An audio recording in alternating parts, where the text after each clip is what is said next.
aya jelema di dunia teh kitu naon ngaranna mabok, di dunia teh zina, di dunia judi, di dunia kos kitu bae tetep ku Gusti Allah langsung dikasorgakeun. Jang dalil. Engke jelema bertanya-tanya Gusti, pan eta mah baheula aja kos kitu. Aing bae cak Allah. Makhluk aing, sorga nu aing resep kanyana dikasorgakeun bae ku aing. Jalain ku amal ka sorga mah ku rahmat Allah ku deudeu Allah, ku deudeu aing deudeu kanyana sanajan nyana di duniana tukang main bola, asupkeun bae ku aing. Aya deui ke kiai, wah hebat jasa udang-udang ge 2 bakul. Wah kudu murid bisa ndogan kotok di dinya.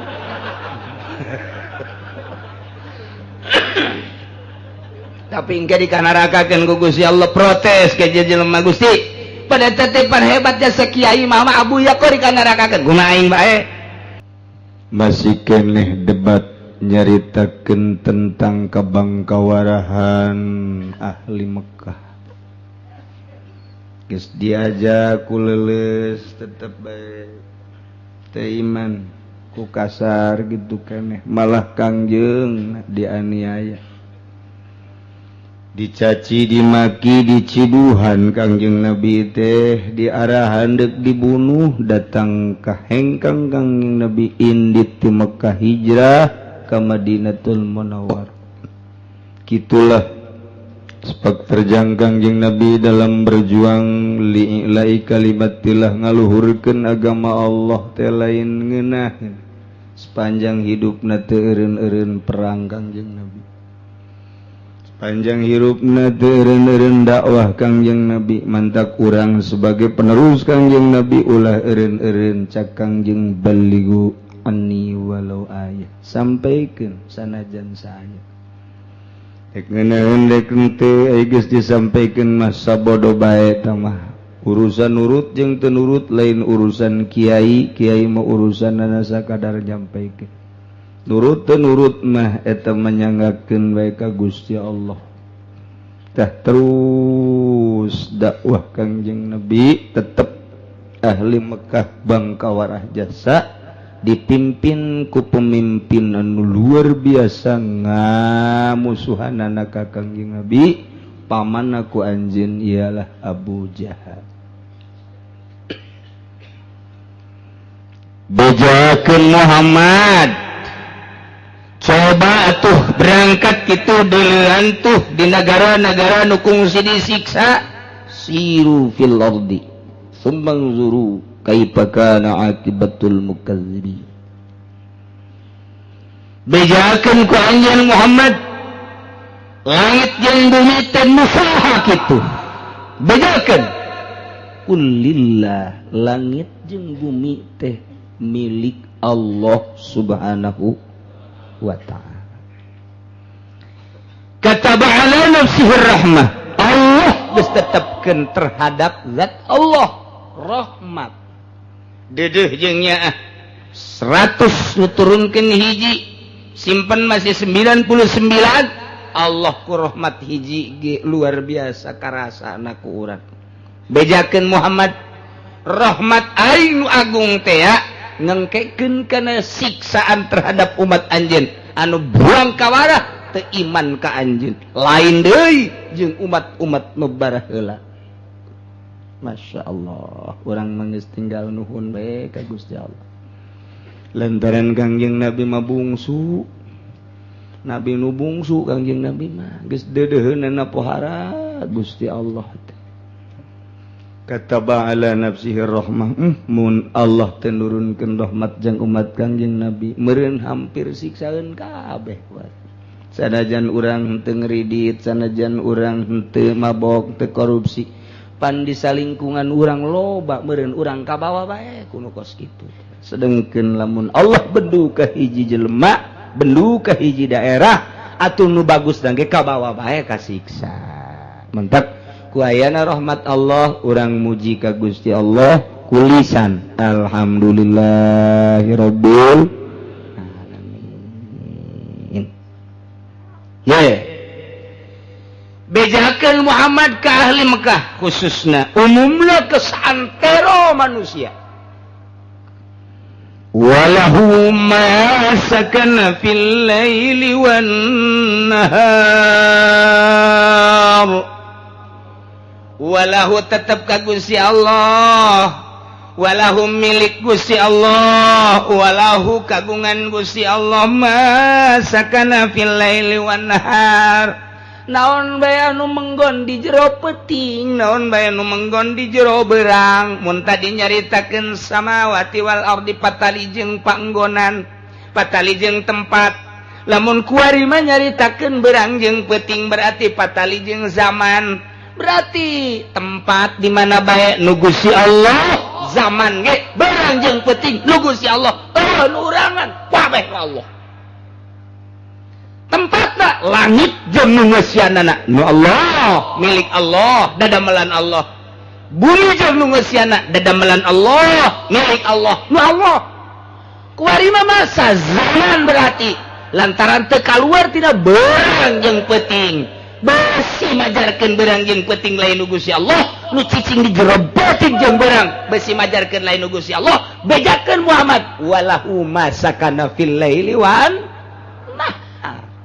nu Allah nu cicing nu menggon di jero peuting nu menggon di jero beurang baik nu cicing maupun nu usik-usikan nu cicing atau nu robah-robah nu Allah sing ade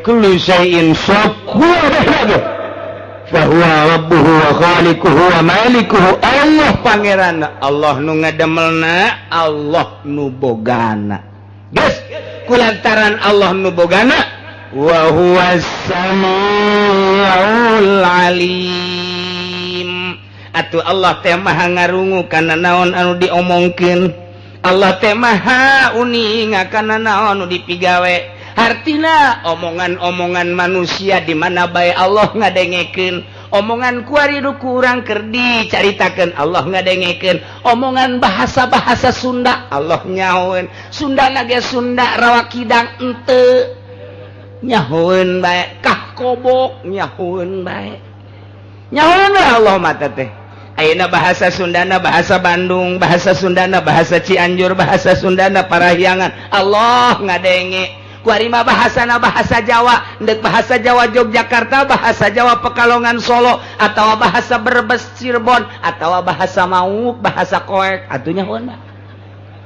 kadenge bae ku arep endi sira je nyahoeun bae Allah ngadenge bae Allah teh wede karo sapa sira marene wih pantes teh bae giliran bae eleh ka Sunda mengkonon sira mah tak eta Allah ngupingeun gua di bahasa Melayu Melayu sepatan atunya Melayu bolang gua mah nyariin egok di sini lu teu make gok tah eta nu hebatna make gok doang oh gua udah puyang nyariin lu kesana kemari egok di sini lu eta bolang eta kos kemana itu si anaknya dari tadi kagak ada gua lihat-lihat aja ke pasar iya tuh kagak bilang sama gua sepatan sama kos gitu percis sama sepatan atuh iya atuh kepengen mah atuh bebilang tuh kagak bebilang sepatan sama kos gitu kagak bebilang ya tuh anak atuh kan bebilang mah gua mau ngirim-ngirim ya kagak ada dari tadi gua liatin percis eta sepatan kos gitu eta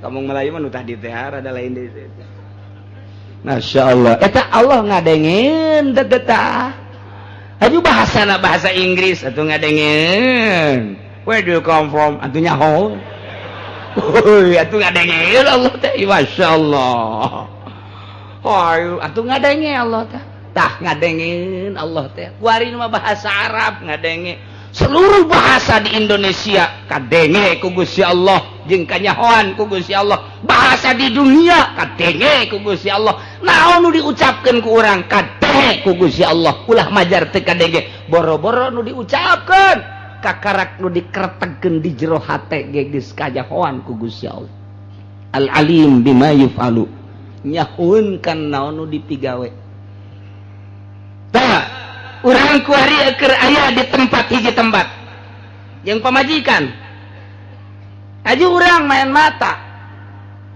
urang teh ti pamajikan mah teu kanyahoan jadi tukang. Allah mah nyahoan. Cak Allah ye teu budak. Jeung main mata segala. Sakitu ge ustad, masya Allah. Kanyahoan eta ku Allah teh. Deuk naon bae kanyahoan urang ti peuting sare Allah apalin, urang ti peuting maca Quran Allah apalin, urang ti peuting zikir Allah apalin, urang ti peuting tahajud Allah apalin. Masya Allah, masya Allah. Nyahoan kajen kumaha ge. Eueuh nu teu kanyahoan langit jeung bumi nu Gusti Allah, berang jeung peuting nu Gusti Allah, nu cicing ti jero peuting jeung di jero berang nu Gusti Allah. Allah teh maha ngarungu, maha uninga, asana cukup jang sieun ka Allah mah ku sakitu ge. Cukup jang sieun ka Allah mah. Lah aing mah teu kanyahoan ieu ku sasage ku Allah mah pan kanyahoan. Samarukan kumaha? Ya Allah, ya Rabbi. Mendak aya hiji murid bebeja ka guruna mama kulan. Abdi mah ieu teh teu daekeun hebat bae ibadah ti peuting teh teu daekeun hudang, teu daekeun tahajud ti peuting. Oh. Eta teh teu kudu dititahan ku guruna, taksakeun. Tahajud mah bagus teu kudu lantaran geus nyahoan. Sebab nu nanya ge sering ngaji atau kiai. Tah berarti naon tah cek guruna berarti nu encan aya ge kayakinan di jero hatena. Ieu mah kudu dibere kayakinan. Sebab nyahoeun tahajud teh ieu teh kitu ganjaranna pohara. Tafakur teh pohara ganjaranna, muraqabah teh pohara ganjaranna, maca Quran ti peuting teh pohara. Atuh lain teh nyahoeun ja kitab kunyana geus diwawalkeun ka jero hatena. Dibabawa kunyana baheula teh kitab teh ngan kuari bae diganti ku map. Barang asup Golkar kuari beda ya. Barang jadi MUI kuari jadi lain deui. Tapi eta nyana bebeja ka guruna. Ulah dicaritakeun ganjaran tahajud geus nyahoeun. Ulah dicaritakeun kehebatan tahajud lantaran geus nyahoeun. Ieu mah nu can aya ge kayakinan. Geus cek guruna teh bisa sia cicing heula di dieu. Lamun sia teu bisa moal naik-naik. Kudu cicing heula tuh di dieu jeung mama. Sabaraha poe mama? Atuh henteu aya target kos kieu mah. Datang ka sia daek tahajud bae. Jipan kitu amat mah atuh ieu mah ja aing mah ka sia teh geus pan sia teh geus masantri di dieu 10 meureun aya 15 tahun mah atawa geus ngaji di mamana nganu encan teh ilmu yakin. Geus ku mama deuk dibere ilmu yakin. Ilmu yakin mah atuh kudu nuturkeun, teu bisa teu nuturkeun mah. Henteu bisa. Lamun teu nuturkeun moal boga kayakinan. Sang kirang kiai hebat jasa ilmuna teu nuturkeun moal boga kayakinan. Da kayakinan mah ayana nuturkeun guru. Mutabah leuh syekh kakarak ge bakal boga yakin. Lamun sia teu daek nuturkeun moal boga yakin datang ka mamana. Wirid ku sia Quran, wirid ku sia zikir, tapi sia teu nuturkeun moal boga yakin. Mun sia aya waktu tuturkeun mama. Ayo atuh tuturkeun. Sare ti peuting, es bareng yang mama. Es udang jam hiji, udang diudangkeun ku mama. Salat 2 rakaat. Es deui. Ngan 2 doang mah. 2 doang geus loba omong sia. 2 bae es deui geus es deui. Jang naon sia tahajud ge. Loba tapi teu boga kangeunahan mah. Naon hartina atuh mending 2 bae heulanan. Ih jangan ngeunaheun nuturkeun guru mah nya. Aing masuk maksa-maksakeun di imah mah. Wah, maksa-maksakeun capek ibadah kos kitu mah. Isukna SD. Jam hiji diudangkeun deui. 2 rakaat deui kan mah. Aduh. 2 rakaat deui bae ulah loba-loba. 2 rakaat mah ngeunaheun. Deuk 4 bae ulah. 2 bae heula mah. Potongan sia mah kos itu 2. SD bae. Sebab sia mah HS jeung salat hebatan HS. Ya mah salat ngalamun pan sia mah Allahu Akbar sekupi koneng mantap cek nyana teh bareubeu teh waduh kos kitu kan heueuh mama heuh 2 bae sebab sia mah salat sia mah eta doraka sia mah istighfar teh doraka ka Gusti Allah salat teh sia mah nyeun doraka dudu naon salat teh nyeun doraka Eta lamun kadangin nuku ke karak salat mah panetapan kitu amat nya. Pani mah tahapan lain deui deuk ngayakeun yakin. Jadi lain deui kudu ka karak mimitian salat beda ieu mah geus beuki salat mah ngan encan boga yakin. Kita nuturkeun heula. Geus meunang sababaraha poe ka karak tengah peuting teh diomong. Lain salatna nu penting mah ceng berpikir gak sia lamun urang ti peuting teh hees ai hees teh akur jeung nu paeh hees eta adalah akur jeung nu paeh ceuk ahli tarekat geus lamun sia hees ti peuting sia teh keur paeh berarti kuari senang henteu sia cak malaikat teh diomong tuh si itu mah di jero kamarna paeh senang henteu sia diomong kitu ku malaikat kudu embung lamun embung hudang bae ulah salat hudang bae sia abeh cak malaikat tuh hirup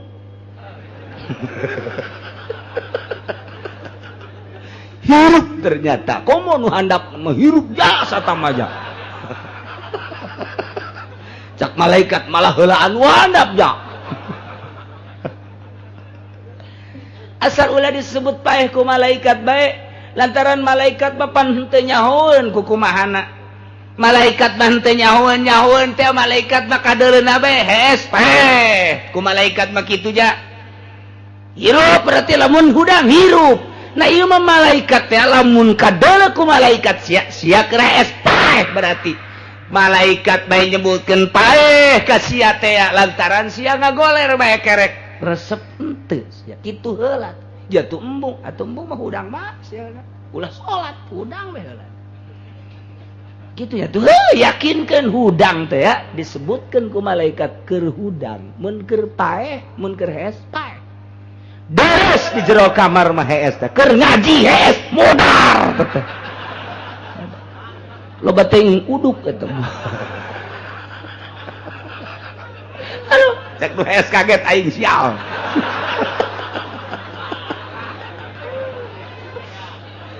Masya Allah tah lalaunan heulanan hudang pikiran teh lain ka ibadah pikiran teh begitu hudang aing teh ku malaikat ieu teh keur disebutkeun hirup tengah peuting teh sakitu bae heulanan dibere ilmu ku guru teh begitu ndek hees cek malaikat aing paeh berarti hudang deui hirup aing hirup malaikat ya hirup kitu bae heulanan ilmu yakin teh hesena teh kos kitu lain ibadahna der ibadah mah babari bae der zikir mah babari bae tapi supaya karasa Allah teh deukeut supaya karasa Allah teh nyahoeun supaya karasa Allah teh maha uninga maha ngarungu tabun urang keur ngaji kieu mah Allah teh maha ngarungu nya Allah teh maha uninga sumuhun balik ka imah nonton TV deui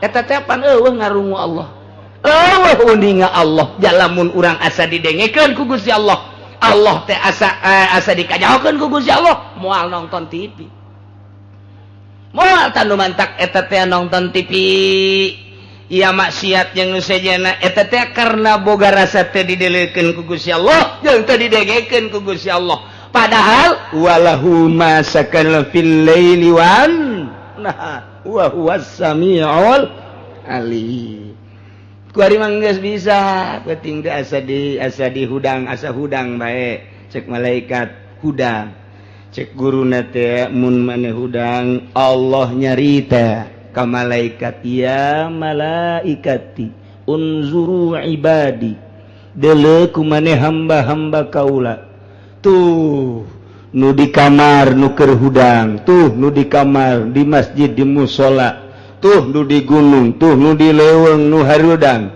deuleu unzuru ya malaikati unzuru ibadi deuleu ku maneh nu harudang cek malaikat entos katigali ku abdi nu harudang tah cek Gusti Allah aing deuk mere rahmat ka jalema nu hudang ti peuting rahmat eta teh bakal karasa kunyana asa deukeut jeung aing asa ngadenge asa didengekeun jeung asa dikanyahokeun bagi jelema nu sok hudang wahai malaikat bawa ye rahmat aing dibawa ku malaikat ka jero kamar trok trok trok trok trok Assalamualaikum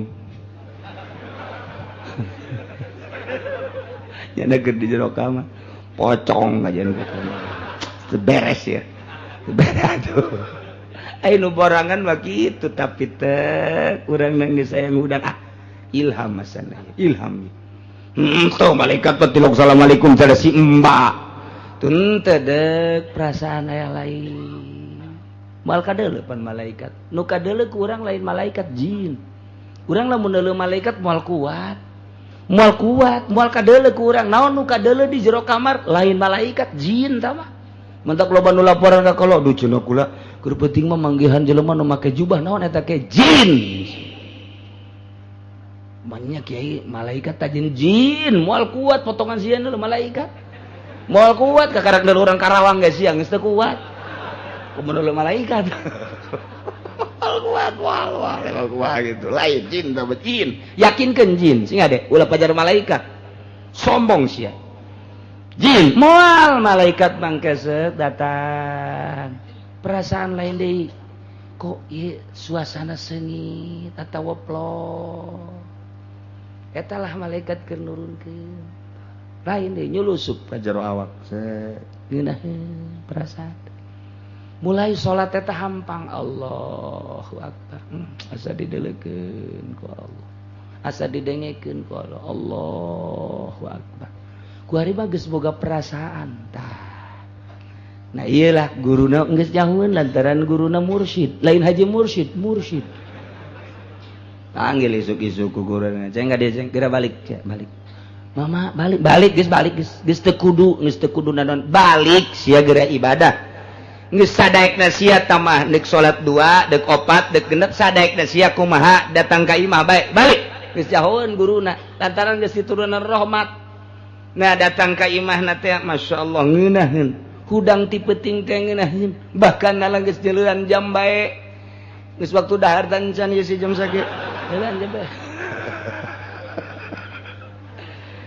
jam 9 jam 10 aing kudu hes antara jam 12 kudu hudang nyana teh geus nikmat jasa teh hudang jam 1 atawa jam 2 teh bae hudang ngeunaheun jasa Allahu akbar asa jeung Allah setiap urang ngomongkeun Allah teh ngadenge Allah teh uninga urang keur nyebut Allah teh urang keur nyebutkeun Allahu akbar Allah ngadenge ngeunaheun jasa Allahu akbar Allah ku ari mah geus sadaekna salat teh Allahu akbar geus tadi itu mungkin 2 mungkin 4 mungkin 6 mungkin 10 mungkin geus teu karasa ngeunaheun jasa lantaran geus aya yakin nah iyalah sami'na Allah karasa ku awak urang alimna Allah karasa ku urang geus urang teh asa dina lautan sama Allah lumpat ka mana bae asa di lautan sama teh hatina ngadenge ka mana bae urang teh asana aya dina sama Allah keur dinu lojebal jelema urang didengekeun aya di lautan ilmu Allah kanyahoan eueuh nun teu kanyahoan ku Gusti Allah lantaran langit jeung bumi nu Gusti Allah berang jeung peuting nu Gusti Allah nu ngeusian berang jeung nu ngeusian peuting teh atuh eta teh gonan nu Gusti Allah sementara Gusti Allah teh sifatna as-sami'ul alim maha ngarungu maha uninga contona mun geus boga yakin cara Kangjeng Nabi Ibrahim alaihi salam begitu dek dibalangkeun ka sene jol bae malaikat Jibril cek malaikat Jibril coba bejakeun ka kula besi dek minta tulung cek malaikat Jibril ala kahajatun apa gak boga perlu boga hajat cepet kura rek laporan ka Gusti Allah jawaban Kangjeng Nabi Ibrahim ya Jibril amma ilaika fala ka Gusti ka anjeun mah teu butuh saeutik-eutik acan anjeun ngan ngaran doang Jibril tetep makhluk Allah kula ge Ibrahim makhluk Allah sawa sia makhluk Allah aing makhluk Allah teu perlu bantuan sia Jibril khusus aing mah ka Gusti Allah mane aing dek dibeuleuh mane dijadikeun Allah geus nyahoeun ka aing indit sia Jibril masyaallah cak malaikat Jibril kakara kemanggi aing jelema kos kieu weh teu pohara jasa ieu mah budak pohara jasa jelema coba urang kakakarak gini Roma abah abah coba sugan boga bantuan coba orang teu boga yakin orang bila perlu sakompi 20 tila di 20 tilu turunkeun ka bejatake jangan hadangan urang teu boga yakin tah mah deuleu Kangjeng Nabi Ibrahim meme aing dijadikeun manusia meme diturunkeun ka bumi geus aya ieu teh di Lauhil Mahfuz aing bakal diasupkeun ka sana ku Raja Namrud andai kata paek geus aya tulisanana cenah teu paek aing ku geus aya tulisanana nyanggakeun sadaya-daya ka Gusti Allah indet sia Jibril aing teu kapake teh malaikat Jibril teu kapake aing ya teh yakin masyaallah Ilah wa huwas samiul alim kitu heula tah dina ilmu tarekat lain langsung zikir bae babari zikir mah tapi nuturkeun guruna tuturkeun helanan geus lamun urang ningali dina kitab Jawahir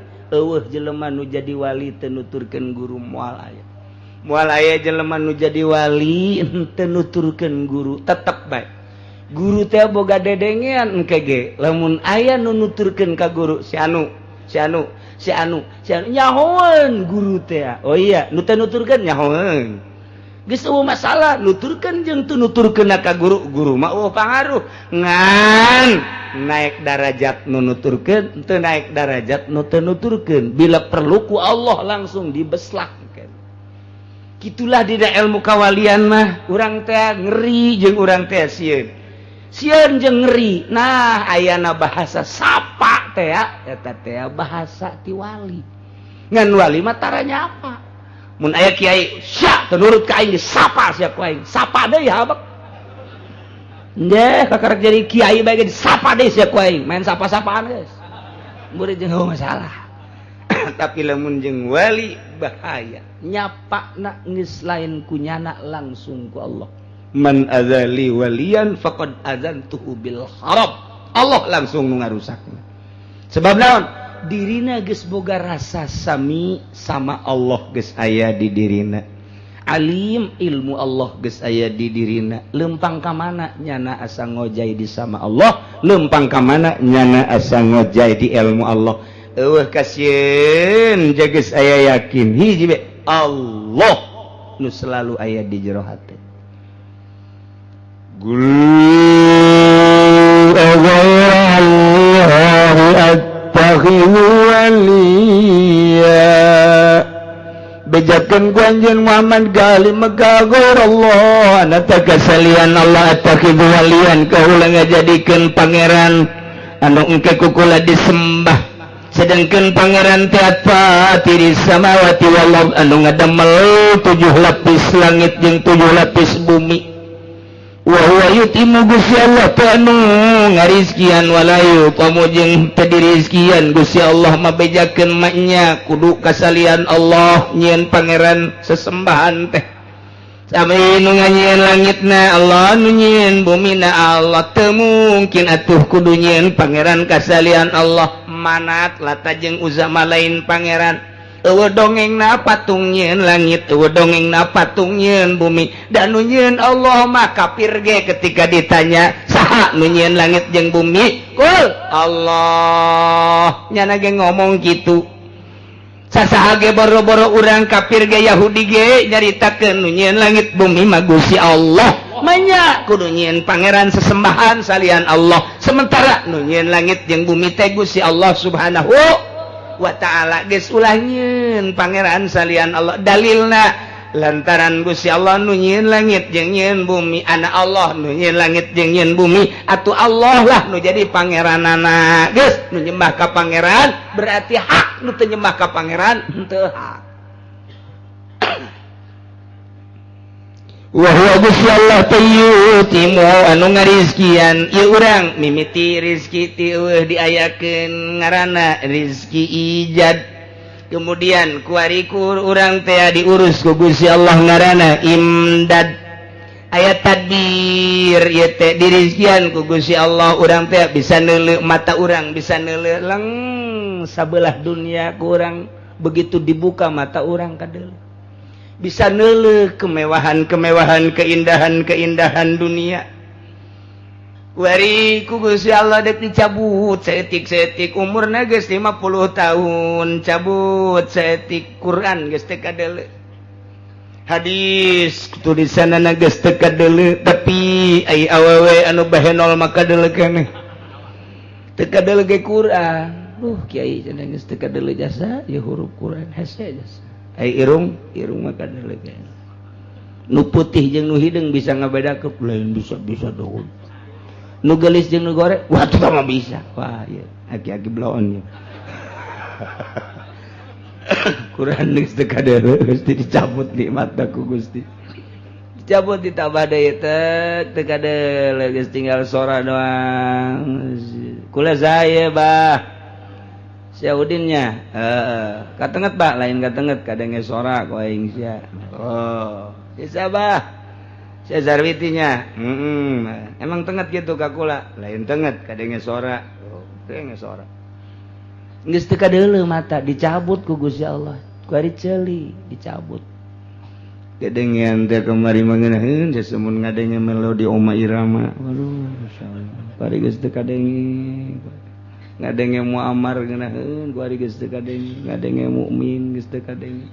Le padat ngomong jeung nu padet nyana wandeng hoyong sorangan bae nyana ngomong kudu didengekeun we urang mah teu kadengeun ku nyana kerok jasa jeung nu torek mah urang heulai pajar nanya-nyana malah urang heulai oh tadi itu teu beres teu torek mah aju jelema ngalojokkeun di heulai deui cek sia heulai nya heueuh sugan aing nanya aing layan bae teu kade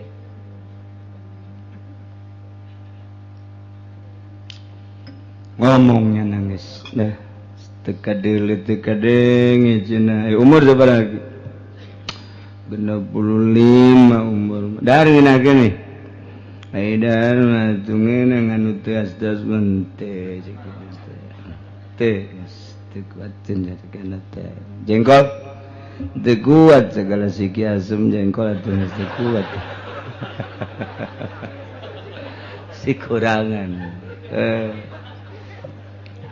ari jeung pamajikan sarekan iki boro-boro ngadu tonggong we ka belah dieu sente dicabut ku Gusti Allah geus tah geus eueuh nanaonan tah mah hirup tah mah mata geus eueuh deuleu de ceuli geus eueuh denge ambeung geus kurang atuh rarasaan kitu keneh bobogan nu handap geus teu hudak geus leuleus bae geus dah ieu geus tah ieu geus moal kebal deui mangkos moal kebal deui geus siap kudu meuli boeh sorangan kudu nemen ieu mah geus kudu meuli boeh sorangan moal kebal deui tah eta teh di Allah diurusna aya jelema nu dedeleuan normal bae atawa aya nu teu normal ke dinormalkeun deui kitu keneh dedengeanana teu normal ke dinormalkeun deui kitu keneh kitu bobogaanana dan lain sebagainya Allah nu ngurus awas wa huwa yut'imu wa la yut'am nu ngarizkian baik rezeki dahar, rezeki tanaga, rezeki deuleu, rezeki denge, rezeki tanaga dan lain sebagainya. Allah nu mere. Nu mata urang bersyukur ka Gusti Allah. Bersyukur teh lain ngomong alhamdulillah, eta mah bersyukur lugawi eta mah kos kitu mah. Urang Bandung da sok ngarita, alhamdulillah boga anakku bager-bager tein, beuh pohara jasa. Kumaha kitu ka bageranana?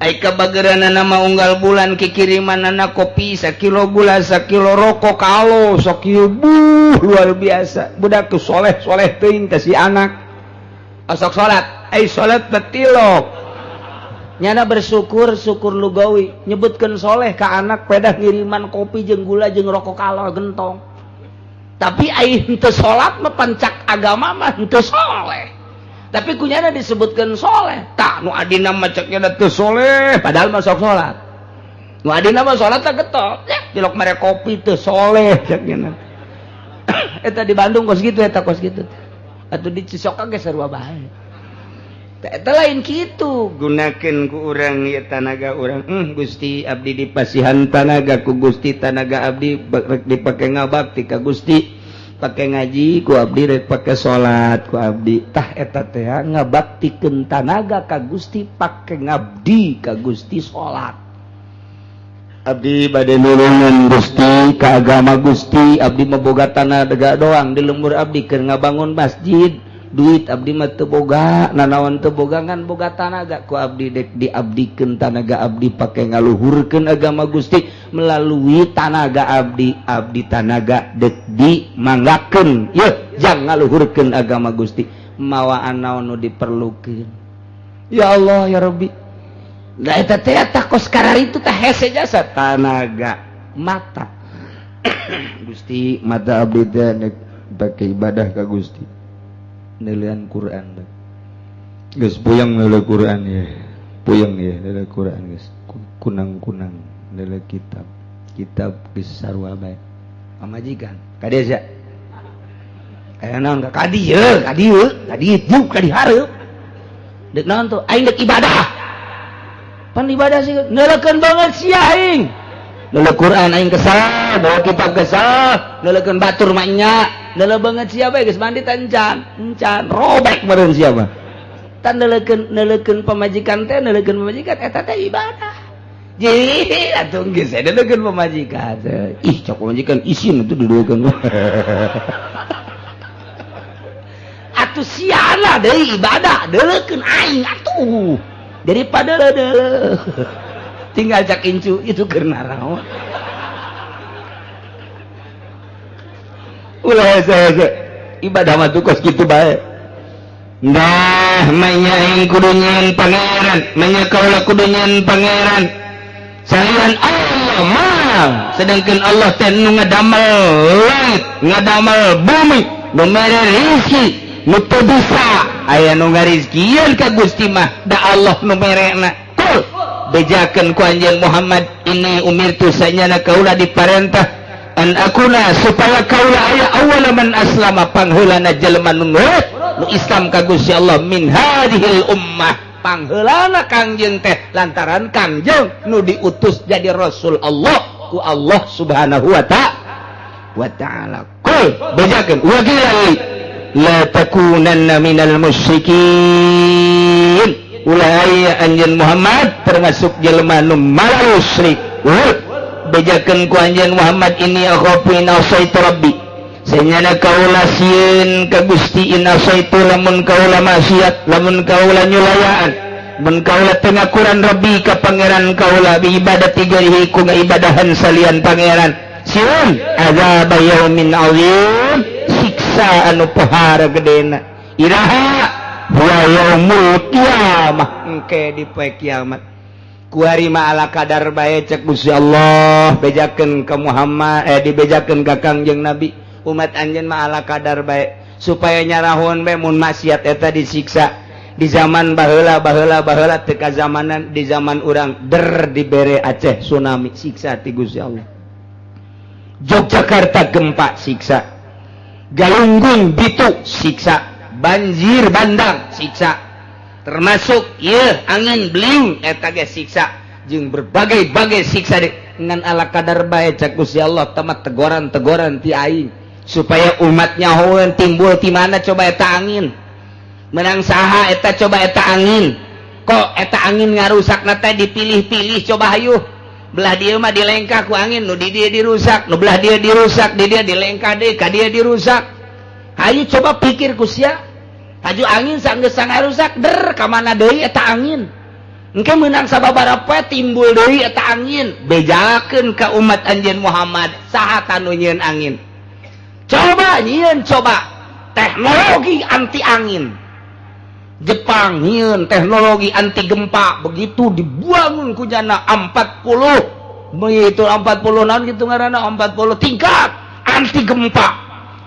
Dibejakeun ka dunia, ke Amerika dibejakeun, ke Eropa dibejakeun bahwa kami telah mampu membuat anti gempa. Yo, gedongna beres kabejakeun, isukna brebet buah kabeh ku gempa. Ande kumaha deui? Jieun deui anti angin. anti angin blue dijieun ku Amerika. Begitu beres nyieun anti angin, tornado datang ke Amerika. Ribuan bangunan buak kabeh jeung ratusan manusia. Numantak begitu orang gitu kena tsunami, Amerika maksa ka orang supaya orang meuli alat-alat anti gempa. Hampir dibeli, tapi Gus Dur bilang gak usah. Siapa yang bisa menghentikan gempa? Gak usah. Gus Dur nentang. Gak usah, gak ada itu. Di negara lagi acak-acakan, beresan negara behelanan. Jepang ambruk anti gempa, anti angin. Ambruk baik. Cek Gus Dur nggak ada, nggak usah. Ditentang ke Gus Dur, alhamdulillah. Lamun eta dipaksakan, masya Allah. Tah wari mah sanu bisa nentang pemaksaan seperti wari bagi. Adapun iya naik bensin internasional, bensin mah naik BBM internasional. Di urang geus sebenarnya mah kudu naik bensin teh, teu naik mah moal saimbang. Tapi iya teh lain masalah naik BBM na. Orang bisa nyaho di Amerika, bisa nyaho di Australia, bisa nyaho di Eropa. Naik teh dunia, di Irak, di Iran, di Saudi Arabia. Ja BBM mah eta mah kelas-kelas internasional, tapi di urang kunaon di demo. Aduh, ngahalangan istiqomah. Karunya jasa tumpangan daripada kenaikan iyalah. Aya unsur-unsur pribadi etalah lamun eta dibejakeun moal dahsyat demo na kemari. Da iyalah ayat tumpangan-tumpangan lain jang bangsa jang negara. Satu sisi naik kudu, tapi di tengah-tengah naik jang pribadi, jang partaina, jang pribadina. Iyalah lu ditentang teh, mantap kuari keur digodog. Isuk page tobat tetep bae bakal naik. Mah teh lantaran dunia ieu mah internasional. Nu penting ulah jang pribadina atuh, ulah jang partaina atuh. Eta ge kamari lamun beres mah henteu bocor atuh moal naon ngan aya dua anu teu kabagian. Atuh kurang hebat jeung na SB mun bebeja heula mah ka dieu bagian habak.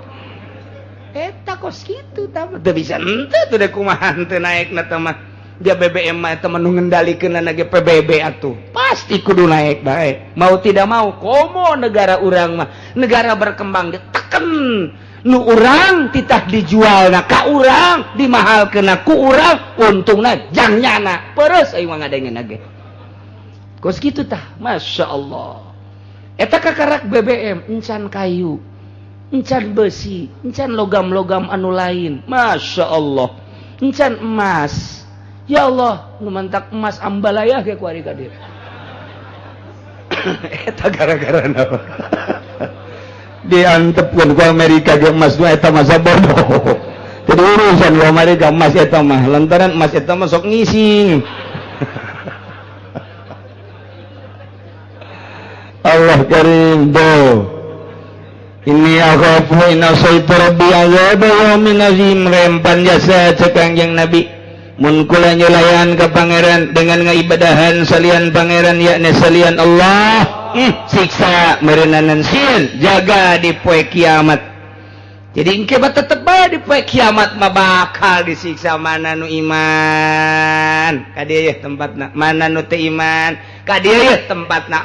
Lamun urang mata hate urang nyimpleng ka alam nu itu, masyaallah inggis jasa.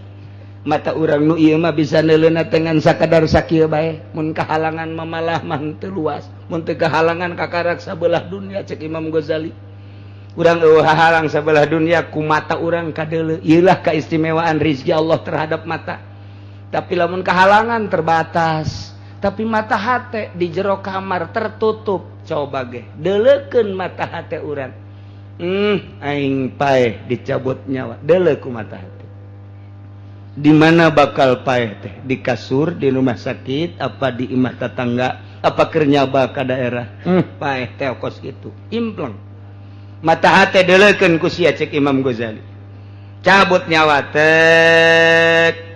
Aya hiji barang anu didamelna ku Gusti Allah teh ati heula. Kemudian saenggeusna aya terusak roh ngaran. Didamelna ti heula di alamna alam jabarut alam lahut. engke diturunkan ke alam Jabarut, diturunkan ke alam Malakut, diturunkan ke alam Nasut. Kuari urang keraya di alam Nasut, alam nu panghina-hinana, alam nu pangrusak-rusakna. Iroh dijieuna ku Gusti Allah ti heula, tapi geus moal rusak deui ka dituna. Diasupkeun ku ari ka awak urang, isuk pageto dicabut di awak urangna dipiceun engke ka leuweung, dikubur. Sapoe 2 poe saminggu ngagedean. 15 poe bitu. Ngese hancur tidinya teh, tinggal tulang belulang, rayap bilatung teu saha. Kecuali jelema nu talar Quran, kecuali jelema nu bisa ikhlas ibadahna, kecuali jelema nu ngamalkeun ilmuna magahan ngajina ikhlas. Ialah dijamin ke atawa anu sering maca Yasin atawa memeh maot maca surat Tabarok, tak iyalah aya jaminan-jaminan teu daekeun ke bilatung di jero taneuh. Begitu dek di dahar aya Tabarokan cak bilatung panas neangan tatanggana bae atuh ngambrek ka tatanggana kadinya teu daekeun. Nah tapi roh ieu lamun bagus naik ke alam Malakut deui, naik ke alam Jabarut, naik ke alam Laut. Naik teh lain ulah dicaritakeun naik kos kitu lain. Ieu mah bahasana bae naik, padahal mah kuari ge ye kuari urang di dieu ye. Lamun urang diangkat jadi wali dibukakeun hijab kasab tek aya di alam Malakut. Henteu kudu naik ka luhur langit. Sebab malaikat teh kuari di dieu loba jasa ye malaikat. Jin ge loba nu milu ngaji. Jin loba jasa. Jelema nu kos jin loba di sarua. Nu kasurupan jurig. Tah, urang dibuka tek alamna alam Malakut. Urang dibukakeun hijab aya di alam Malakut. Lain urang kudu naik ka luhur langit, eta mah bahasa bae.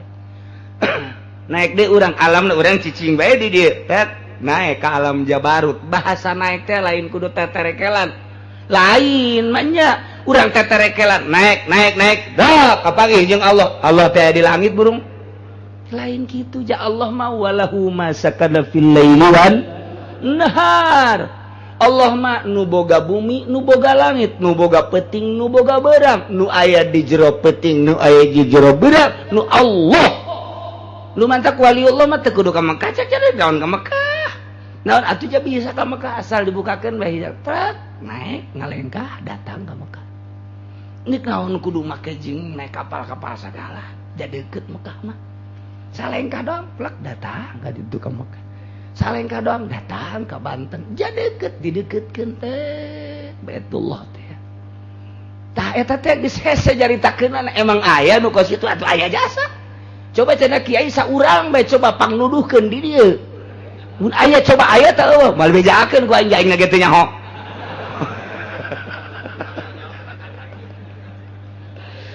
Masya Allah ngan tetepnya nak Mekah bae walaupun bisa kos gitu dituntut mudatil amri can gugur tetep bae wajib jana melalui syariat sanajan bisa nyana salengkah sanajan bisa nyana hiber tetep bae mun nyana geus disod teu ka Mekah tetep bae ditanya ke Gusti Allah wajib bae tetep maka pelaturan syariat. Nah iyalah siksa di akhirat mayusraf anhu sahajelema nu dipalingkeun ku Gusti Allah dipengkolkeun ku Gusti Allah kina siksaan dia jelema tina poe kiamat tina siksaan na faqad rahimah beuh pokona mah jelema nu di akhirat ieu kakeunaan ku rahmat Allah jelema nu di akhirat dipalingkeun tina siksaan berarti menang rahmat iyalah wa zalikal fauzul mubin jelema etalah nu menang kebahagiaan keuntungan anu luar biasa nyata jelasna di akhirat ketika jelema ditimbang dihisab kemudian nyana dipengkolkeun tina siksa salamet tina siksa etalah nu menang rahmat Allah faqad rahimah Allah ngarahmatan etalah jelema nu beruntung jasa iyalah dalil bahwa ka surga teh lain ku amal ku rahmat Allah ka neraka teh lain ku amal ku adil Allah sebab dalilna ieu tah may yusrab sahabai jelema nu dipengkolkeun anu tina siksa yauma izin jaga di poe kiamat dipengkolkeun tina siksa yana disalametkeun tina siksa Gusti Allah faqad rahimah etalah nu ku Gusti Allah dirahmatan kakeunaan ku rahmat atuh bakal engkenya diasukeun ka surga Allah lamun geus dikasorgakeun ku rahmatna wa dzalikal fauzul mubin eta lah jelema nu boga kabahagiaan kauntungan anu luar biasa nyata jeung jelasna. Berarti lain ku amal teu dicaritakeun amal ieu mah ku rahmat mantap geus teu kudu salat teu kudu puasa jaka surga mah ku rahmat Allah teangan bae rahmat ngan rahmat Allah ayana di dinya di dinya jak Allah teh aing teh sambarangan nurunkeun rahmat atuh aya ke jelema tukang bobok tukang tarokna nya rahmat aing ka kalayangan teu puguh jak Allah teh tapi engke aya jang dalil engke aya jelema di dunia na teh kitu naon ngaranna mabok di dunia na teh zina di dunia na judi di dunia na kos kitu bae tetep ku Gusti Allah langsung dikasorgakeun jang dalil engke jelema bertanya-tanya Gusti pan eta mah baheula aja kos kitu ubah aing bae cak Allah makhluk aing sorga nu aing resep kanyana dikasorgakeun bae ku aing jalain ku amal ka sorga mah ku rahmat Allah ku deudeu Allah ku deudeu aing deudeu kanyana sanajan nyana di dunia na tukang main bola asukeun bae ku aing aya doing ke kiai wah hebat jasa udang-udang lagi 2 bakul wah kuda murilit bisa ndogan kotok di dinya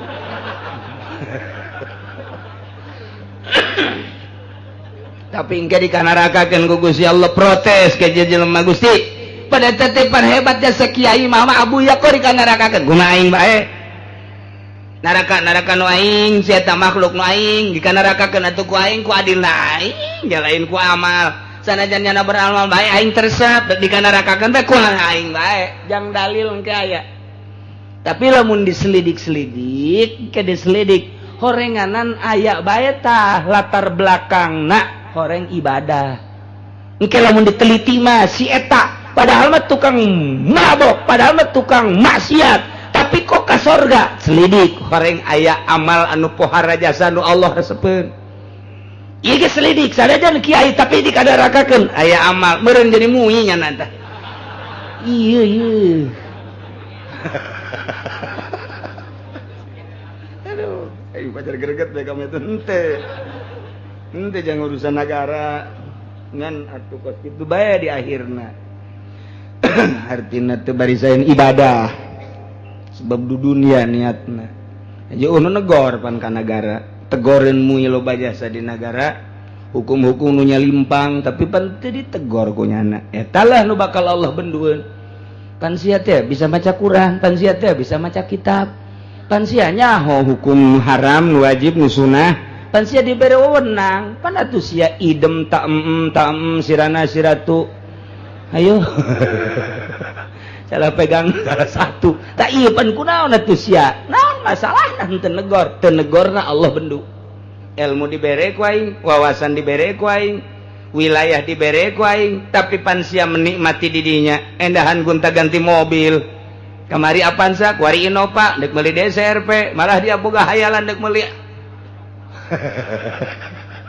ayo sia kunaon teu negor atuh aya na tegor hukum eta mah teu akur dina kitab hukum eta mah teu akur jeung kitab atuh tegor salah satu nu teu akur atuh pan eta pentasarupan zakat atuh kunaon ku sia lain dipatasarukeun ka fakir miskin endahan ditasarukeun ka nyieun mushola nyieun majelis taklim sanajan aya ge dalilna atuh kunaon dipake bae ku sia fakir miskin urusan dan sia loba kunaon teu negor sia Allah benduna kos kitu Allah teh bendun seuri budak nguy ka jeung kumaha ge tah di akhirat ieu jelema teu kakeunaan ku siksa ialah faqad rahimah dipengkolkeun tina siksa Allah lantaran kakenaan ku rahmat Allah anak kakenaan ku rahmat Allah diboyong dibawa ka surga Firdaus ka surga Jandatun Naim dan surga-surga nu disadiakeun etalah wadzalikal fauzul mubin jelema nu kakenaan ku rahmat Allah jelema nu disingkirkeun tina siksa Allah etalah jelema anu ngabogaan kabahagiaan anu nyata yakni an-najatu zahirah mudah-mudahan urang kabehan dihampura dosa dulur-dulur orang dihampura dosa, anak pamajikan orang dihampura dosa, kawau orang dihampura dosa, muslimin muslimat dihampura dosa, sehingga orang di akhirat menang rahmat Allah, orang kabehan diboyong ke surga Allah, termasuk